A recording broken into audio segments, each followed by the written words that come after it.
Pedagogy का फायदा बचेगा नहीं। क्वेश्चन नंबर 1 देखिएगा, शिक्षार्थियों के लिए भाषा शिक्षण अधिगम के लिए कौन सा कक्षाई संसाधन नहीं है। यानी हम ये कह सकते हैं कि कौन सा एक टीचिंग लर्निंग मटेरियल नहीं है, टीचिंग लर्निंग प्रोसेस के लिए क्लासरूम रिसोर्स नहीं है। रिसोर्स भी रिसोर्स कह सकते हो आप इसको, हालांकि इनका ये ट्रांसलेशन थोड़ा सा गड़बड़ है इस वाले क्वेश्चन का, लेकिन ये इन्होंने इस बार ही पेपर 2 में पूछा हुआ क्वेश्चन है, तो इसको हम इग्नोर नहीं कर सकते, थोड़ा सा हमें आइडिया लेना पड़ेगा।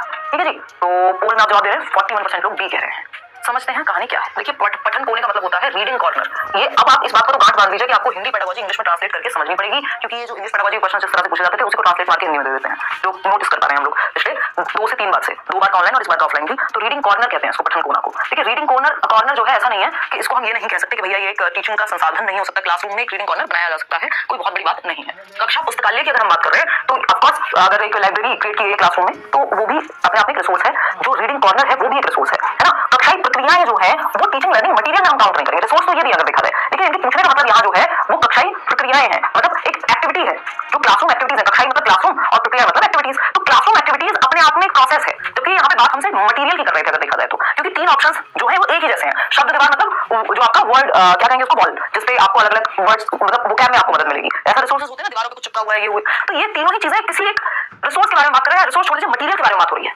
टीचिंग लर्निंग मटेरियल के रूप में जिसको यूज किया जा सके। कक्षाई प्रक्रिया अपने आप में एक प्रोसेस है, ऐसा नहीं है वो संसाधन नहीं है, बट आपको ये देखना पड़ेगा कि तीनों ऑप्शन ऑड है और एक ही चीज है, जो सॉरी तीनों ऑप्शन एक जैसे हैं या एक मटेरियल की बात कर रहे हैं, जबकि जो एक ऑप्शन है वो डिफरेंट है, ऑड है, तो वो ऑड वन आउट से आप यहाँ पता लगा सकते हैं कि पूछना क्या चाह रहे हैं। अदरवाइज चारों सही ऑप्शंस को अगर आप देखेंगे तो संसाधन तो है, कक्षाई प्रक्रिया ऐसा थोड़ी संसाधन नहीं है, और ऑफिशियल आंसर भी आपका सही है ना। तो हमें थोड़ा सा यहाँ पे ये ट्रिकी क्वेश्चन कह दो इसको, या फिर इनका पूछने का तरीका थोड़ा बदल गया, तो हमें सेंस निकालना पड़ेगा कि आखिर पूछना क्या चाह रहे हैं। भाई अगर आप कक्षा पुस्तकालय या पठन कोना या शब्द दीवार इनमें से तीनों में से किसी को भी हटाएंगे तो फिर अलग कैसे हुए। शब्द दीवार भी एक रिसोर्स है, या मैं कहूँ मटेरियल हो गया जिससे सीखा जा सकता है, रीडिंग कॉर्नर भी एक मटेरियल है, कक्षा पुस्तकालय भी एक मटेरियल है ना। तो कक्षाई प्रक्रियाएं डिफरेंट है यहाँ पे, तो C option is the right answer. अभिकथन यानी एक स्टेटमेंट है और तर्क यानी एक इसका रीजन है।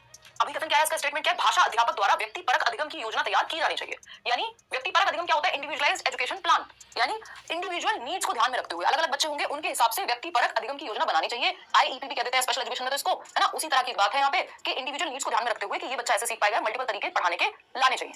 ये बात सही है या नहीं है? बिल्कुल सही है। क्या दिक्कत है इसमें? ट्रू है ये बात, परफेक्ट है। रीजन क्या है इसका, नई भाषाओं के अधिगम से शिक्षार्थियों में विविधता होती है, यानी जब बच्चे नई भाषा सीखते हैं तो डाइवर्सिटी क्रिएट होती है। बिल्कुल सही बात है ना। अलग अलग भाषाओं वाले बच्चों में विविधता होगी, जैसे देश में विविधता है, चाहे वो भाषा के आधार पे हो, चाहे वो संस्कृति के आधार पे हो, या डिफरेंट चीजों के आधार पे हो, ठीक है ना। तो ये बात भी सही है। हमारे 3 स्टेप होते हैं, क्या ये पहला सही है? बिल्कुल सही है। क्या दूसरा सही है? हाँ सही है। क्या ये इसके लिए सही है?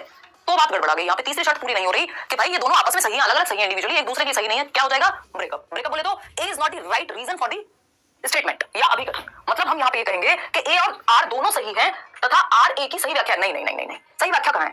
ए और आर दोनों सही हैं परंतु आर और ए की सही व्याख्या नहीं है। जो ए की सही व्याख्या आर नहीं करता, ये कह रहा है नई भाषा सीखने से विविधता बनती है, जबकि पहली बार में बात हो रही थी कि एक लैंग्वेज टीचर को, एक भाषा अध्यापक को अलग अलग बच्चे की नीड्स को ध्यान में रखते हुए पाठ योजना बनानी चाहिए, जो कि बात सही थी। लेकिन क्यों बनानी चाहिए? क्योंकि विविधता के आधार पर बनाए, ऐसा कुछ होता तो समझते हैं, लेकिन ये अलग बात है, ये अलग बात है, दोनों बातें सही है बट एक दूसरे के लिए सही नहीं है। इसलिए आंसर क्या होगा? बी होगा। किस विधि में शिक्षार्थी की प्रथम भाषा शिक्षण में केंद्रीय भूमिका निभाती है? ये क्वेश्चन जन्मांतर से आता रहा है और ये हम पढ़ते भी आए हैं। मेरा फोन का है, चलिए कोई बात नहीं, बताइएगा एक बार, किस विधि में शिक्षार्थी की प्रथम भाषा शिक्षण में केंद्रीय भूमिका निभाती है?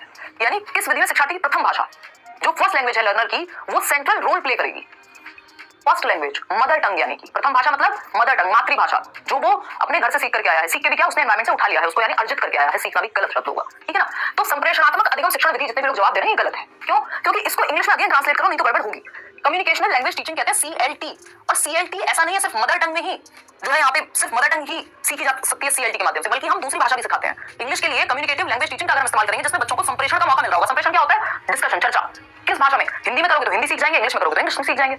ऐसा थोड़ी कि सिर्फ ये मातृभाषा की बात करता है CLT, समझ पा रहे हो? तो मातृभाषा सेंटर नहीं होती है CLT में, आप इंग्लिश भी सीख सकते हो CLT का यूज करके। CLT बोले तो कम्युनिकेशन लैंग्वेज टीचिंग, यानी संप्रेषणात्मक भाषा शिक्षण विधि के बच्चे, जैसे आपने देखा होगा जो इंग्लिश स्पीकिंग क्लासेस होती है, बच्चे इंग्लिश में बात कर रहे हैं, टूटी फूटी जैसी आ रही है, तो वो संप्रेषणात्मक भाषा शिक्षण विधि है एक तरह से। तो जरूरी नहीं कि मातृभाषा को सिखाने के लिए यूज हो, मातृभाषा तो बच्चा घर से सिखाएगा, उसके लिए CLT की क्या जरूरत है? कर उसमें भी सकते हो आप डिस्कशन, लेकिन यहाँ पे बात हो रही है कि प्रथम भाषा जो है केंद्र में होगी, दूसरी भाषा सिखाते हुए आपको समझना पड़ेगा इनडायरेक्टली। तो इसका जवाब सिर्फ एक बनेगा, वो है व्याकरण अनुवाद विधि, grammar translation method, traditional method या ओल्डेस्ट मेथड इसको कह देते हैं, GT मेथड कह देते हैं, GT रोड वाला नहीं। व्याकरण अनुवाद विधि जो है, जैसे हमने इंग्लिश को सीखा है, अगर आप यूपी बोर्ड से पढ़े हैं या किसी भी स्टेट बोर्ड से पढ़े हैं, तो हम ग्रामर कैसे सीखते हैं? ग्रामर की जो बुक होती है उसके नियम हिंदी में होते हैं और हम इंग्लिश के नियम पढ़ रहे होते हैं हिंदी में, या ट्रांसलेट करके करते हैं हम, है ना। ट्रांसलेट करके हम इंग्लिश समझ रहे होते हैं कि अच्छा हमने एक लाइन इंग्लिश में पढ़ी, फिर मैं ट्रांसलेट करती हूं जैसे हर क्वेश्चन को जनरली CDB क्लास में या बाकी क्लासेस में, तो ग्रामर ट्रांसलेशन है। यहाँ पे मदर टंग सेंटर में होती है, मातृभाषा में हम क्या करते हैं? ट्रांसलेट करते हैं, अनुवाद करते हैं। तो व्याकरण अनुवाद विधि में मदर टंग देखा जाए तो काफी बड़ा रोल प्ले करती है।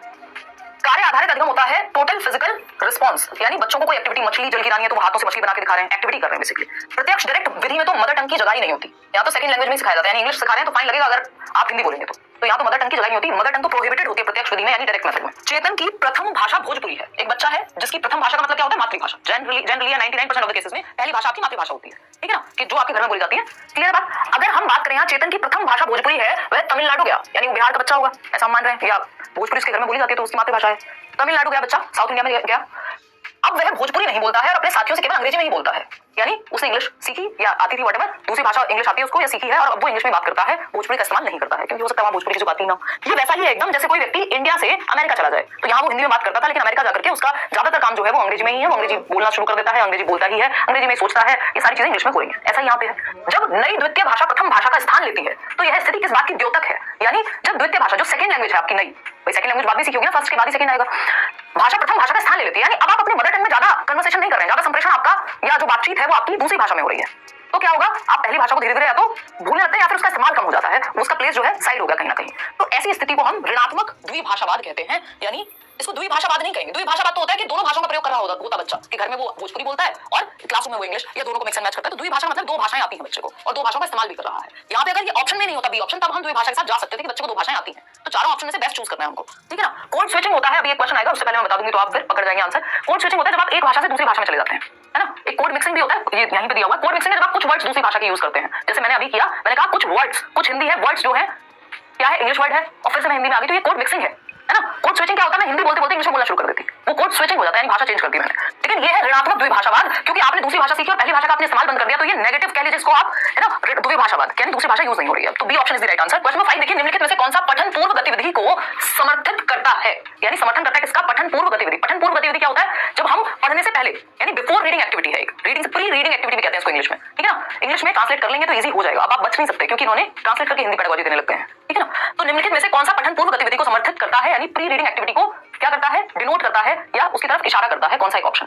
यानी जो एक्टिविटी रीडिंग से पहले होती है, एक तो होती है प्री रीडिंग एक्टिविटी, दूसरी होती है पोस्ट रीडिंग, और तीसरा होता है ड्यूरिंग रीडिंग, यानी रीडिंग जब चल रही हो। तो प्री रीडिंग यानी पूर्व पठन की बात हो रही है। पोस्ट पठन में हो सकता है आपको कोई अभ्यास कराने को दे दिया जाए, कुछ क्वेश्चंस पूछ लिए जाए आपसे पाठ के बारे में, जो पाठ में आया हो उसके बारे में। तो शिक्षार्थी को कार्य का सारांशीकरण, देखिए सारांशीकरण होता है समराइज करना पोस्ट, यानी उत्तर पठन की बात होगी। जब पढ़ लिया है आपने चैप्टर तब तो सारांश बता पाएंगे। मूवी देखते ही तो आप एक स्टोरी बताते हो किसी को, बिना मूवी देखे कहां से सारांश बता दोगे, या बिना कहानी पढ़े कहां से सारांश बताओगे? तो ये तो हट गया, क्योंकि हमें पठन पूर्व चाहिए गतिविधि, पठन उत्तर पठन या जो भी व्हाटएवर, मतलब पठन के बाद वाली नहीं चाहिए यहाँ पे। अनुमान लगाने से संबंधित कार्य का प्रयोग, यानी पढ़ने से पहले प्रेडिक्शन एक चीज होती है जो प्री रीडिंग एक्टिविटी में आती है, कि आप अनुमान लगा रहे हैं उसके शीर्षक को देख के, कोई पिक्चर को देख के आइडिया लगा रहे हैं कि किस बारे में होगा, या टीचर आपसे कुछ शुरुआत में उस चैप्टर के आसपास के कुछ क्वेश्चन पूछे जिसका आपको बेसिक आइडिया हो, है ना, कि भाई आज हम बारिश के बारे में पढ़ेंगे, अच्छा तुम्हारा एक्सपीरियंस रहा था, तुम घूमने गए थे तो आज हम ट्रैवल पढ़ेंगे। तो अभी पढ़ने जा रहे हो उससे पहले जब आप ये पाठ किस बारे में है, तो ये अनुमान लगाने से संबंधित कार्य, चाहे आप शीर्षक देख के यानी उसका टाइटल देख के अनुमान लगा रहे हो, पिक्चर देख के अनुमान लगा रहे हो, कई तरह से अनुमान लगाया जा सकता है। तो ये बात सही है। व्याकरणिक संरचनाओं का शिक्षण, भाई चैप्टर पढ़ानी है उसमें आने वाले ग्रामेटिकल स्ट्रक्चर वहां से सीख जाएगा बच्चा। ये बाद में सिखाया जाएगा कि यहाँ पे ये शब्द संज्ञा का इस्तेमाल हुआ था जब ये स्टोरी चल रही थी, तो जैसे राम के बारे में कोई कहानी है तो राम इसमें संज्ञा है, ये बाद में आप बताते हैं, ड्यूरिंग बताते हैं, पहले नहीं बता देते चैप्टर से, ठीक है ना। तो ये भी गड़बड़ हो गया। भावानुवाद संबंधी कार्यों का प्रयोग, भाव क्या है किसी बात का, पढ़ के तो पता लगेगा। तो सिर्फ डी ऑप्शन है जो पठन पूर्व गतिविधि का हिस्सा है, कि अनुमान लगा रहे हैं आप चैप्टर के देख करके ऊपर से, या आपसे उसके आधार